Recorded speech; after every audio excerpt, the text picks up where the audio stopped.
Viewers, എല്ലാവർക്കും ദിജോസ് വേൾഡിന്റെ പുതിയൊരു വീഡിയോയിലേക്ക് സ്വാഗതം. ഇന്നത്തെ വീഡിയോയിൽ സംസാരിക്കുന്നത് നിങ്ങളുടെ ശരീരത്തിലെ പ്രഗ്നൻസി ഹോർമോൺ 50-നടുത്തൊക്കെ വാല്യൂവിൽ എത്തിയിട്ടുണ്ടെങ്കിൽ നിങ്ങൾക്ക് ഉണ്ടാകാൻ സാധ്യതയുള്ള പ്രഗ്നൻസി ലക്ഷണത്തിനെ പറ്റിയിട്ടാണ് കേട്ടോ. ഏകദേശം ഒരു 2 വർഷം മുമ്പ് ഇതേ പ്രഗ്നൻസി സിംറ്റമിനെ പറ്റിയിട്ടൊരു വീഡിയോ നമ്മുടെ ചാനലിൽ ചെയ്തിട്ടുണ്ടായിരുന്നു. ആൻഡ് ആ ഒരു വീഡിയോയുടെ താഴെ തന്നെ ഒരുപാട് പേര് ചേച്ചി ഞങ്ങൾക്ക് ഈ ഒരു ലക്ഷണം ഉണ്ടായിരുന്നു, ഇത് പ്രഗ്നൻസിയുടെ ആണെന്ന് ഞങ്ങൾക്ക് അറിയില്ലായിരുന്നു, പക്ഷേ ടെസ്റ്റ് ചെയ്ത് നോക്കിയപ്പോൾ പോസിറ്റീവ് ആയി എന്നൊക്കെ പറഞ്ഞിട്ടുണ്ടായിരുന്നു കേട്ടോ.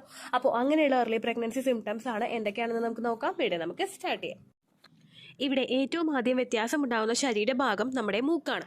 പ്രഗ്നന്റ് ആയി കഴിഞ്ഞു കഴിഞ്ഞാൽ ഒരു സ്ത്രീയുടെ ഓരോ ശരീരഭാഗത്തും വ്യത്യാസങ്ങൾ കണ്ടുവരും. അവരുടെ തല മുതൽ പാദം വരെയുള്ള ഓരോ ഭാഗത്തും പ്രഗ്നന്റ് ആകുന്ന സമയത്ത് വ്യത്യാസം വരുമെന്നാണ് ഡോക്ടേഴ്സും അതുപോലെ തന്നെ ഇതുമായിട്ട് ബന്ധപ്പെട്ടിട്ടുള്ള പഠനങ്ങളും നമുക്ക് പറഞ്ഞു തരുന്നത്. ഇങ്ങനെയുള്ള വ്യത്യാസം വരാനായിട്ടുള്ള പ്രധാനപ്പെട്ട കാരണം എന്ന് പറയുന്നത്, നമ്മളൊരു അമ്മയാകുന്ന സമയത്ത്, ഒരു അമ്മയാകാനായിട്ട് നമ്മൾ തയ്യാറെടുക്കുന്ന സമയത്ത് നമ്മുടെ ഓരോ ശരീരഭാഗവും ആ ഒരു പ്രഗ്നൻസിയെ സപ്പോർട്ട് ചെയ്യാൻ വേണ്ടിയിട്ട് തയ്യാറായിക്കൊണ്ടിരിക്കും. ബാക്കിയുള്ള പ്രവർത്തനങ്ങളെല്ലാം ഒന്ന് മന്ദഗതിയിൽ പോയി കഴിഞ്ഞാലും നമ്മുടെ ശരീരത്തിന്, നമ്മുടെ കുഞ്ഞിനെ ഒന്ന് പ്രൊട്ടക്ട് ചെയ്യാൻ വേണ്ടിയിട്ട് നമ്മുടെ ശരീരത്തിലെ ഓരോ ഭാഗങ്ങളും ആത്മാർത്ഥമായിട്ട് പരിശ്രമിക്കുന്നു. ഇങ്ങനെയുള്ള ഒരു പരിശ്രമത്തിന്റെ ഭാഗമായിട്ട് നമ്മുടെ ശരീരഭാഗത്തിൽ, ഓരോ ശരീരഭാഗത്തിലും ഇത്തരത്തിൽ വ്യത്യാസം കണ്ടുവരുന്നു. നമ്മൾ പ്രഗ്നന്റ് ആകുന്ന സമയത്ത് ഞാൻ വീഡിയോസിൽ ഒരുപാട് പറഞ്ഞിട്ടുണ്ട്, പ്രഗ്നൻസി നമുക്ക് തുടങ്ങുന്ന സമയത്ത് നമ്മുടെ നോർമലായിട്ട് ശരീരത്തിൽ എത്രത്തോളം ബ്ലഡ് സർക്കുലേഷൻ ആണ് ഉണ്ടായത് അതിനേക്കാളും ഇരട്ടിയായിരിക്കും ബ്ലഡ് സർക്കുലേഷൻ ഉണ്ടാവുന്നത്. നമ്മുടെ ശരീരം ഏറ്റവും കൂടുതൽ എനർജറ്റിക് ആയിട്ടിരിക്കുന്ന ഒരു സിറ്റുവേഷൻ ആയിരിക്കും. എനർജറ്റിക് എന്ന് പറയുന്നത് നമ്മൾ ഹോർമോൺസിന്റെ കാര്യം മൂലം നമ്മളൊന്ന് ഡൗൺ ആവാനായിട്ട് സാധ്യതയുണ്ട്. പക്ഷെ നമ്മുടെ ശരീരം വളരെ ക്രിയാത്മകമായിട്ട് കാര്യങ്ങൾ ചെയ്യുന്ന ഒരു സമയമാണ് പ്രഗ്നൻസി ടൈം പീരീഡ് എന്ന് പറയുന്നത്. ഈ ഒരു പ്രഗ്നൻസി സമയത്ത് നമ്മുടെ ശരീരത്തിലെ ബ്ലഡ് സർക്കുലേഷൻ നോർമലി ഉണ്ടായതിനേക്കാളും ഇൻക്രീസ് ആകുന്നതിന്റെ ഭാഗമായിട്ട് നമ്മളുടെ ശരീരത്തിലെ ബ്ലഡ് സർക്കുലേഷൻ ഇൻക്രീസ് ആകുന്നത് മൂലം ഓരോ ശരീരഭാഗത്തും അതിനനുസരിച്ച് വ്യത്യാസം വരുന്നു. ഇംപ്ലാന്റേഷൻ കഴിഞ്ഞതിന് ശേഷം തന്നെ നമുക്കവിടെ പ്രഗ്നൻസി സക്സസ്ഫുൾ ആയി കഴിഞ്ഞു കഴിഞ്ഞാൽ നമ്മുടെ ബൂക്കിന്റെ സൈസ് ജസ്റ്റ് ഒന്ന് ഇൻക്രീസ് ആകുന്നതായിട്ട് നമുക്ക് ഫീൽ ചെയ്യുക മാത്രമല്ല ആ ഒരു മാറ്റം പല സ്ത്രീകളിലും ഉണ്ടാവുകയും ചെയ്യുന്നു. അതുപോലെ തന്നെ നമ്മുടെ മൂക്ക് ഒന്ന് വിടർന്നു നിൽക്കുന്നതായിട്ടും നമുക്ക് അനുഭവപ്പെടുന്നു. ചില സ്ത്രീകളിൽ ഫസ്റ്റ് ട്രൈമസ്റ്ററിന്റെ ഒരു സ്റ്റേജ് എന്ന് പറയുന്നത് നമുക്ക് മൂക്കിന് ഒരുപാട് ബുദ്ധിമുട്ടുകൾ അനുഭവപ്പെടുന്ന ഒരു സ്റ്റേജ് ആണ്. അതുപോലെ തന്നെ നമുക്ക് ജലദോഷം കൂടുതലായിട്ട് ഉണ്ടാകുന്ന ഒരു സ്റ്റേജും കൂടിയാണ്. ആ ഒരു സെൻസേഷൻ ആയിരിക്കും നമുക്ക് എപ്പോഴും ഉണ്ടാവുന്നത്. നമുക്ക് മൂക്കൊന്ന് ഉയർന്നതായിട്ട് നമുക്ക് അനുഭവപ്പെടാം, മൂക്കിന്റെ സൈസിലൊന്ന് വ്യത്യാസം വരുന്നതായിട്ട് നമുക്ക് അനുഭവപ്പെടാം, മൂക്കൊന്ന് വിടർന്നിരിക്കുന്നതായിട്ട് നമുക്ക് അനുഭവപ്പെടാം. അപ്പോൾ ഈ 2 മാറ്റങ്ങളാണ് നമുക്ക് മൂക്കിൽ ഏറ്റവും കൂടുതൽ ഉണ്ടാകുന്ന പ്രഗ്നൻസി ലക്ഷണം എന്ന് പറയുന്നത്. ഇനി അടുത്തതായിട്ടൊരു മാറ്റം ഉണ്ടാകുന്നത് നമ്മുടെ വജൈനൽ ഭാഗത്താണ്. സംസാരിക്കാനായിട്ട് പോകുന്നത് വജൈനൽ പ്രഷറിനെ പറ്റിയിട്ടാണ്. പ്രഗ്നൻസിയുടെ ഒരു 2nd ട്രൈമസ്റ്റർ മുതൽ പല സ്ത്രീകൾക്കും വജൈനൽ പ്രഷർ അനുഭവപ്പെടാം. ഈ ഒരു പ്രഷർ നമുക്ക് ഉണ്ടാകുന്നത് നമ്മുടെ ബെല്ലി ഗ്രോ ആകുന്നതിനനുസരിച്ച്, നമ്മുടെ കുഞ്ഞു വളരുന്നതിനനുസരിച്ചിട്ടൊക്കെ ആയിരിക്കും ഈ ഒരു വജൈനൽ പ്രഷർ നമുക്ക് ഉണ്ടാകാറുള്ളത്. എന്നാൽ നേരെ മറിച്ച് പ്രഗ്നൻസിയുടെ സ്റ്റാർട്ടിംഗ് സ്റ്റേജിൽ തന്നെ പല സ്ത്രീകളിലും ഇത്തരത്തിലുള്ള വജൈനൽ പ്രഷർ ഉണ്ടാകാറുണ്ട്. ഇങ്ങനെ പ്രഷർ ഉണ്ടാകാനായിട്ടുള്ള പ്രധാനപ്പെട്ട കാരണം എന്ന് പറയുന്നത് നമ്മളുടെ ശരീരത്തിൽ പ്രൊഡ്യൂസ് ആകുന്ന റിലാക്സൻ എന്ന് പറയുന്ന ഹോർമോണാണ്. ഓൾറെഡി ഈസ്ട്രജൻ ഹോർമോണും പ്രൊജസ്ട്രോൺ ഹോർമോണും നമ്മളുടെ ശരീരത്തിൽ ഉണ്ടാകുന്നത് പോലെ തന്നെ നമ്മളുടെ ശരീരത്തിൽ റിലാക്സിൻ ഹോർമോണും ഉണ്ടാകും. പക്ഷേ ഇതിന്റെ വാല്യൂ എന്ന് പറയുന്നത് ഒരു ബ്ലഡ് ടെസ്റ്റിൽ ഡിറ്റക്ടബിൾ ആയിട്ടുള്ള ഒരു റേഞ്ചിലുള്ളതായിരിക്കില്ല, വളരെ കുറച്ചായിരിക്കും ഇതിന്റെ വാല്യൂ ഉണ്ടാകുന്നത്. എന്നാൽ നമ്മൾ പ്രഗ്നന്റ് ആയി കഴിയുമ്പോഴേക്കും നമ്മളുടെ ശരീരത്തിൽ റിലാക്സിൻ ഹോർമോണിന്റെ അളവ് കൂടുന്നു.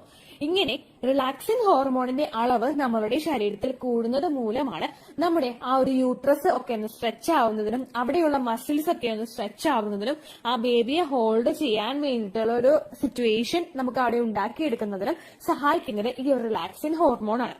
ഇത്തരത്തിൽ റിലാക്സിൻ ഹോർമോൺ നമ്മളുടെ ശരീരത്തിൽ കൂടുന്നതിന്റെ ഭാഗമായിട്ട് നമുക്ക് പലതരത്തിലുള്ള സൈഡ് എഫക്ട്സ് ഉണ്ടാകും. ജോയിന്റ് പെയിൻ, കാല് വേദന, ആംഗിളിലെ വേദന, അതുപോലെ നമുക്ക് പെൽവിക്കിന്റെ ഭാഗത്ത് വേദന, വജൈനൽ പെയിൻ, ഇങ്ങനെ വജൈനൽ പ്രഷർ, ഇങ്ങനെയുള്ള കാര്യങ്ങൾ നമുക്ക് അനുഭവപ്പെടാം.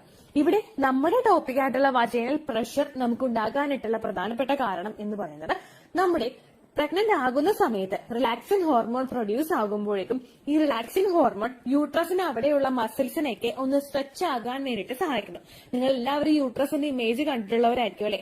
നമ്മൾ ഇമേജ് കണ്ടതിനേക്കാളും കൂടുതൽ ഓരോ ഡോക്ടേഴ്സിന്റെ ഒക്കെ ഒരു സർജറി വീഡിയോസ് ഒക്കെ എടുത്ത് നോക്കിയാൽ നമുക്ക് മനസ്സിലാകും വളരെ ചെറുതാണ് ഈ യൂട്രസ് എന്ന് പറയുന്നത്. ഈ യൂട്രസ് ഒന്ന് സ്ട്രെച്ച് ആകാൻ വേണ്ടിയിട്ട്, യൂട്രസിന് അടുത്തുള്ള മസിൽസ് ഒക്കെ ഒന്ന് സ്ട്രെച്ച് ആകാൻ വേണ്ടിയിട്ട് റിലാക്സിൻ ഹോർമോൺ അവിടെ പ്രൊഡ്യൂസ് ആകുമ്പോഴേക്കും ഈ ഒരു റിലാക്സിൻ ഹോർമോൺ നമ്മുടെ പെൽവിക്കിലോട്ടും ഒരു പ്രഷർ കൊടുക്കുന്നു. പെൽവിക് എന്ന് പറയുമ്പോഴേക്കും നമ്മുടെ ലോവർ അബ്ഡമന്റെ ഭാഗത്തായിട്ട് നമ്മുടെ ആ ഒരു ഇടുപ്പിന്റെ ഭാഗത്തേക്കൊക്കെ ഒരു പ്രഷർ കൊടുക്കുന്നു. കാരണം പെൽവിക്കിന്റെ മസിൽസും ഇതിനനുസരിച്ച് തന്നെ സ്ട്രെച്ച് ആവണം. നമ്മുടെ യൂട്രസിന്റെ മസിൽസും അതുപോലെ തന്നെ നമ്മുടെ പെൽവിക്കിന്റെ മസിൽസും ഇതിനനുസരിച്ച് തന്നെ സ്ട്രെച്ച് ആയാൽ മാത്രമേ കുഞ്ഞിനെ അവിടെ സ്ഥിതി ചെയ്യാനായിട്ട് സാധിക്കുകയുള്ളൂ. അപ്പൊ ഇതിനൊക്കെ വേണ്ടിയിട്ട് നമ്മുടെ പെൽവിക്കിന്റെ മസിലും ഒന്നങ്ങോട്ട് സ്ട്രെച്ച് ആകുമ്പോഴേക്കും അതിന്റെ ഭാഗമായിട്ട് പല സ്ത്രീകളിലും വജൈനൽ പ്രഷർ ഏർലി സ്റ്റേജിൽ തന്നെ അനുഭവപ്പെടുന്നു. ഇനി ഈ വജൈനൽ പ്രഷർ എങ്ങനെ എളുപ്പത്തിൽ നമുക്ക് മനസ്സിലാക്കാമെന്ന് ചോദിച്ചു കഴിഞ്ഞാൽ നമ്മുടെ നാഭിയുടെ അവിടെയായിട്ട് നമ്മൾ പയ്യെ ഒന്ന് നമ്മുടെ 4 ഫിംഗർ ഉപയോഗിച്ചിട്ട് ഒന്ന് പ്രഷർ കൊടുക്കുക. പയ്യെ ഒരു ചെറിയൊരു പ്രഷർ കൊടുക്കുക. ആ പ്രഷർ കൊടുത്തിട്ട് നമ്മൾ അവിടെ നിന്ന് വിടുമ്പോഴേക്കും നമുക്ക് ചെറിയൊരു സെൻസേഷൻ അവിടെ ഉണ്ടാകും. അതായത് ഒരു എന്താ പറയുക, ഒരു പ്രഷർ നമുക്ക് അവിടെ കിട്ടി, ഒരു പുള്ളിങ് നമുക്ക് അവിടെ കിട്ടി എന്ന് നമുക്ക് മനസ്സിലാകും. അങ്ങനെയുള്ളൊരു വേദന നമുക്ക് അവിടെ ഫീൽ ചെയ്യാനായിട്ടും തുടങ്ങും. ഇത്തരത്തിലുള്ള ഒരു ബുദ്ധിമുട്ടായിരിക്കും നമുക്ക് പല സ്റ്റേജിലും ആ ഒരു പ്രഗ്നൻസിയുടെ തുടക്കത്തിൽ തന്നെ ഫീൽ ചെയ്യുന്നത് കേട്ടോ. ഈ ഒരു പ്രഷർ നമ്മൾ ഈ 4 വിരല് വെച്ചിട്ടൊന്ന് അമർത്തി കഴിഞ്ഞ് നമ്മളൊന്ന് വിടുമ്പോൾ നമുക്ക് ഫീൽ ചെയ്യുന്ന അത്തരത്തിലുള്ള ഒരു വേദനയായിരിക്കും. ഇതൊരിക്കലും ഹെവി ആയിട്ടുള്ള ഒരു വേദനയായിരിക്കില്ല. നമ്മുടെ സെക്കൻഡ് ട്രൈമസ്റ്ററും തേർഡ് ട്രൈമസ്റ്ററും വെച്ചിട്ട് കമ്പൈൻ ചെയ്യുമ്പോൾ ഇതൊരിക്കലും ഹെവി ആയിട്ടുള്ള ഒരു വേദനയായിരിക്കില്ല. ലൈറ്റ് ആയിട്ടുള്ള ഒരു വേദനയായിരിക്കും നമുക്ക് അനുഭവപ്പെടുന്നത്. നമ്മുടെ ആ നാഭിയുടെ ഭാഗത്തൊക്കെ ആയിട്ടായിരിക്കും നമുക്ക് ഈ ഒരു വേദന അനുഭവപ്പെടുന്നത്. അതുപോലെ തന്നെ നമ്മുടെ ഒരു വജൈനയുടെ ഓപ്പണിങ്ങിന്റെ ഭാഗമായിട്ട് നമുക്ക് ആ ഒരു പ്രഷർ അനുഭവപ്പെടും. നമ്മുടെ ലാബിയുടെ ആ ഭാഗമായിട്ട് നമുക്ക് ആ ഒരു പ്രഷർ ഫീൽ ചെയ്യാം കേട്ടോ. ഏകദേശം നമുക്ക് ഈ ഒരു പ്രഷർ അനുഭവപ്പെട്ട് തുടങ്ങുന്നത് നമ്മുടെ ഓവുലേഷൻ കഴിഞ്ഞിട്ട് ആ ഇംപ്ലാന്റേഷൻ ഒക്കെ നടന്ന് അവിടെ ഇംപ്ലാന്റ് ആയി, യൂട്രസിൽ ഇംപ്ലാന്റ് ആയതിനു ശേഷം ആ ഒരു ഗ്രോയിങ് സ്റ്റേജ് ഉണ്ടാവുമല്ലോ, ആ ഒരു സ്റ്റേജിലായിരിക്കും ഈ ഒരു റിലാക്സിൻ ഹോർമോണിന്റെ അളവ് നമ്മുടെ ശരീരത്തിൽ കൂടുകയും അതുപോലെ തന്നെ ഇത്തരത്തിലുള്ള വ്യത്യാസങ്ങളും വേദനകളും ഒക്കെ നമുക്ക് അനുഭവപ്പെട്ട് തുടങ്ങുന്നത്. ചിലപ്പോൾ എളുപ്പത്തിൽ നമ്മൾ ആ ഒരു സ്റ്റാർട്ടിംഗ് സ്റ്റേജിൽ ഇത് റെക്കഗ്നൈസ് ചെയ്യുക കൂടിയില്ല കേട്ടോ. കാരണം നമ്മൾ എന്തെങ്കിലും കുമ്പിട്ട് നിവർന്നൊക്കെ കൂടുതൽ ജോലികൾ ചെയ്യുന്നവരാണെങ്കിൽ ചിലപ്പോൾ അടിവേറ് വേദനയുടെ ഭാഗമായിട്ടായിരിക്കും നമുക്ക് ആ ഒരു നാഭിവേദന വരുന്നതെന്നായിരിക്കും നമ്മൾ വിചാരിക്കുന്നത് കേട്ടോ. കൂടുതലായിട്ട് നമുക്ക് ഈ ഒരു വേദന കമ്പയർ ചെയ്യാനായിട്ട് സാധിക്കുന്നത് ഇപ്പൊ ഞാൻ തുടക്കത്തിൽ ഞാനിപ്പോ പറഞ്ഞതുപോലെ നമുക്ക് അടിവയർ വേദന വരില്ലേ, നമ്മൾ എന്തെങ്കിലും കാര്യങ്ങളൊക്കെ ചെയ്ത് കഴിഞ്ഞാൽ നമുക്ക് അടിവയർ നീര് വീഴുമ്പോഴേക്കും ആ അടിവയർ നീര് വീണ പോലെയുള്ള ഒരു വേദനയുടെ എഫക്ട് നമ്മുടെ ആ ഒരു നാഭിയുടെ ഭാഗത്ത് നമുക്ക് നല്ലതുപോലെ ഫീൽ ചെയ്യും. ഈ ഒരു ഫീലിങ്സ് തന്നെയായിരിക്കും നമുക്ക് ഏറ്റവും കൂടുതൽ ഈ ഒരു സമയത്തും അനുഭവപ്പെടുന്നത്. കാരണം ആ ഒരു കണക്ഷൻ തന്നെയാണ് ആ പെൽവിക്കും അതുപോലെ തന്നെ നമ്മുടെ ആ ഒരു വജൈനൽ ഏരിയയുടെ ആ ഒരു ഭാഗത്തും തമ്മിലുള്ള ഒരു വജൈനൽ പ്രഷറും തമ്മിലൊരു കണക്ഷൻ ഉള്ളത് കൊണ്ടാണ്, മേളിലും താഴെയായിട്ട് സ്ഥിതി ചെയ്യുമ്പോൾ ആ ഒരു കണക്ഷൻ അവിടെ വരുന്നത് കൊണ്ടാണ് നമുക്ക് ഇത്തരത്തിലുള്ള വേദനകൾ അനുഭവപ്പെടുന്നത് കേട്ടോ. ഇങ്ങനെയുള്ള വേദനകളൊക്കെ വന്നു കഴിഞ്ഞാൽ നിങ്ങൾ ശരീരം നല്ലതുപോലെ കെയർ ചെയ്യുക.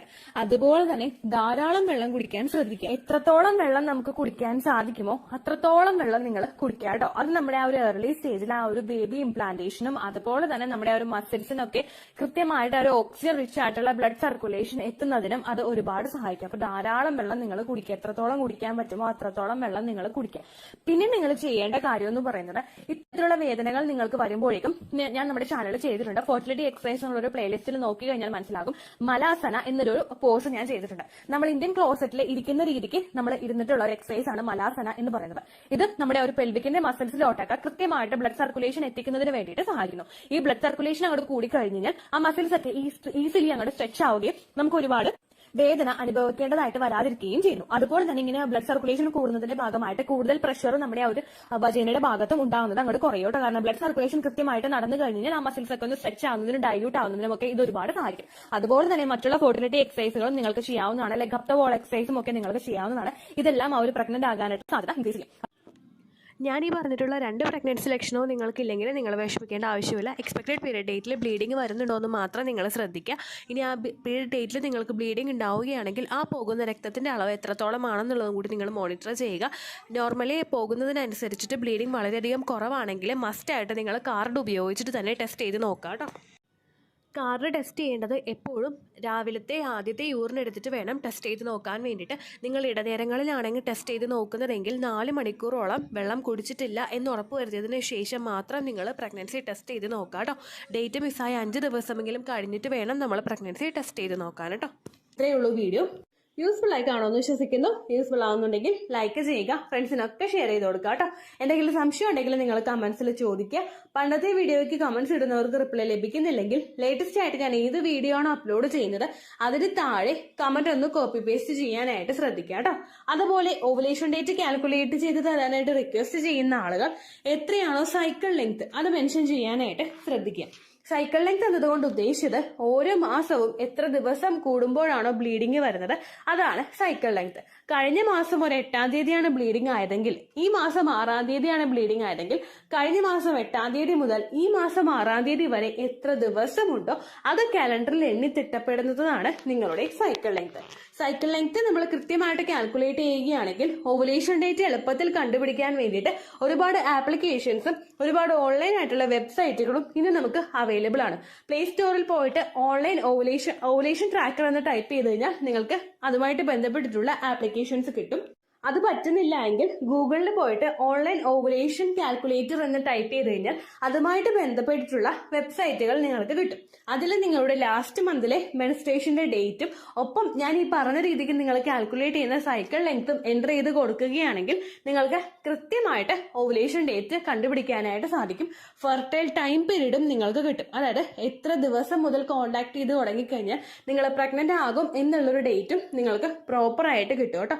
ഇത് കാൽക്കുലേറ്റ് ചെയ്യുന്ന സമയത്ത് സൈക്കിൾ ലെങ്ത് കാൽക്കുലേറ്റ് ചെയ്യുന്ന സമയത്ത് നിങ്ങളുടെ ആ ഒരു കലണ്ടറിൽ നോക്കി തന്നെ നിങ്ങൾ കാൽക്കുലേറ്റ് ചെയ്യുക. പല മാസങ്ങളിലും 30-31 ദിവസമുണ്ട്, അതുകൊണ്ടാണ് അങ്ങനെ പറഞ്ഞത്. ഒപ്പം നിങ്ങൾക്ക് ബ്ലീഡിംഗ് തുടങ്ങിയ ദിവസത്തിന് വേണം നിങ്ങൾ ഡേ 1 ആയിട്ട് എടുക്കാൻ വേണ്ടിയിട്ട്. സ്പോട്ടിംഗ് തുടങ്ങിയ ദിവസത്തിനെ, അതായത് ചെറുതായിട്ട് ഡിസ്ചാർജ് പോയി തുടങ്ങിയ ദിവസത്തിനെ നിങ്ങൾ കൺസിഡർ ചെയ്യേണ്ട ആവശ്യം ഇല്ല കേട്ടോ. അപ്പൊ ഇത്രയേ ഉള്ളൂ വീഡിയോ. അടുത്തൊരു വീഡിയോ ആയിട്ട് നമുക്ക് വീണ്ടും കാണാം. ബൈ.